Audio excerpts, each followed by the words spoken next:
Saya ingin ke Pak Hasbiallah. Pak Hasbiallah, ini kita masih bertanya-tanya, meskipun sudah ada suara di sana menyebutkan tampaknya nanti Kaisang Pangarep nih digadang-gadang jadi wakilnya Anies Baswedan. Apakah hal tersebut betul akan diusung oleh PKB? PKB adalah partai terbuka, siapapun untuk mencalonkan ke PKB silahkan, termasuk Mas Kaisang. Kalau memang PKB tidak bisa mengusung sendiri, kalau memang ada beberapa partai yang menginginkan Mas Kaisang tidak masalah. Yang penting Gubernur Anies Baswedan dari Partai Kebangkitan Bangsa. Tapi kalau melihat sosoknya, harapan kita ya memang Mas Kaisang maju. Harapan kita maju karena memang mewakili anak-anak muda, karena Gen Z di DKI Jakarta ini hampir 46%. Baik, Pak Hasbiallah, kalau misalnya PKB berkoalisi dengan PDIP di Pilgub Jakarta ini seperti apa kemungkinannya? Hubungan PDI dengan PKB sangat baik. Komunikasi saya dengan jajaran DPD PDI Jakarta itu sangat baik dan nggak ada masalah, bagus. Cuman PDI-nya bagaimana kalau andai kata Mas Kaisang, andai kata PSI mencalonkan Mas Kaisang, PDI mau atau tidak, kan seperti itu. Iya. Baik, kalau gitu kita konfirmasi ke Bang Masinton. Bang Masinton, nanti kita akan musyawarah beberapa partai-partai yang akan bermusyawarah siapa yang kira-kira pantas untuk mewakili Pak Anies. Baik, kita ke Bang Masinton. Bang Masinton, tadi kalau dari Prof. Burhan bilang ada nama selain Anies Baswedan, ada nama Ridwan Kamil. Kemudian nama Kaisang ini juga muncul. Apakah ini bisa jadi calon eksternal juga dari PDI Perjuangan? Ya, tentu nama yang muncul itu ada Pak Anies. Nah, kemarin yang diusulkan oleh DPD PDI Perjuangan Provinsi DKI Jakarta ya, karena informasinya Pak Ridwan Kamil pada saat itu kan masih di Jawa Barat. Nah, dengan politik yang sangat dinamis ini ya artinya juga selain Pak Anies tadi ya, dengan ada kalau komunikasi nanti dibangun dengan Pak Ridwan Kamil bersama PD Perjuangan ya tentu kan juga semua akan bisa dijajakin seperti itu. Nah, artinya apa? Bahwa PDI Perjuangan ya sebagai partai yang terbuka juga memiliki landasan prinsip secara ideologi bagaimana mendorong dan menjaga kebinekaan tetap terbangun di Jakarta begitu ya.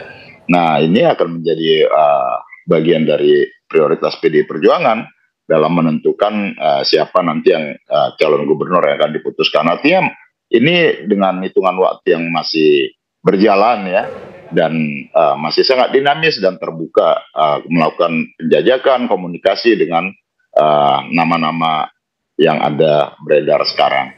Seperti itu. Oke, baik. Nah sekarang saya ingin ke Prof. Burhan. Prof. Burhan, ini kan tadi disampaikan ada dua nama yang sekarang tampaknya menjadi primadona dalam elektabilitas. Menurut dari analisis ataupun juga dari hitung-hitungannya Prof. Burhan. Kalau seandainya nanti ada nama Anies Baswedan, kemudian juga yang kedua ada nama Ridwan Kamil. Ini siapa yang paling pas untuk mendampingi masing-masing untuk memenangkan pertarungan DKI 1? Tentu ada banyak pertimbangan, Tisha, terkait dengan menjodohkan antara cagup dengan cawagup. Pertimbangan yang pertama, pertimbangan elektoral. Karena bagaimanapun selisih antara Anies dan Ridwan Kamil secara head to head itu statistically dead head. Artinya tidak bisa dibedakan secara statistik. Terlalu tipis kedua nama ini ketika head to head. Dan kalau misalnya memilih cawagup, pertimbangan elektoral itu mensyaratkan keduanya untuk mencari pasangan yang punya daya ungkit yang baik dalam memenangkan pertarungan. Nah, itu pertimbangan yang pertama. Nah, kalau ditanya siapa nama-nama yang muncul sebagai orang nomor dua, sayangnya kita tidak mendapatkan informasi yang memadai berdasarkan survei, karena nama-nama di luar dari Ridwan Kamil dan Anies Baswedan itu relatif kecil-kecil. Nah, termasuk nama-nama besar yang kita masukkan dalam simulasi, orang seperti misalnya ya Sri Mulyani, orang seperti Basuki Hadi Mulyono, orang seperti Pramono Anung, itu so far itu di mata pemilih Jakarta belum menarik perhatian mereka. Oke. Nah, ini pertimbangan pertama kalau masalah elektoral ditempatkan sebagai kriteria penting dalam mengusung cawagup ya. Yang kedua itu pertimbangan nominasi partai. Jangan lupa untuk memasukkan calon kepala daerah agar bisa berlaga itu ada dua pintu.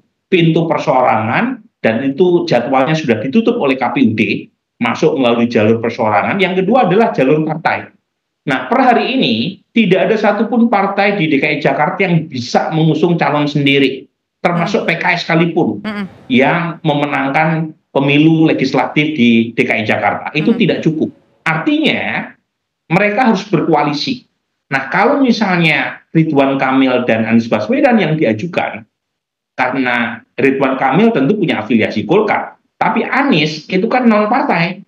Nah, tentu partai-partai yang mengusung Anies punya kepentingan subjektif untuk mencalonkan kader mereka sebagai cawagup, meskipun elektabilitasnya mungkin tidak terlalu kompetitif.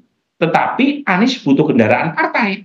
Dan di situ pertimbangan calon wakil gubernur harus berasal dari partai yang mengusung, itu menjadi penting selain pertimbangan elektoral. Dan yang ketiga, ini lagi-lagi soal residu pilpres. Dan sepertinya replikasi persoalan pilpres di pilkada mungkin masih hidup, terutama di beberapa provinsi strategis seperti DKI Jakarta.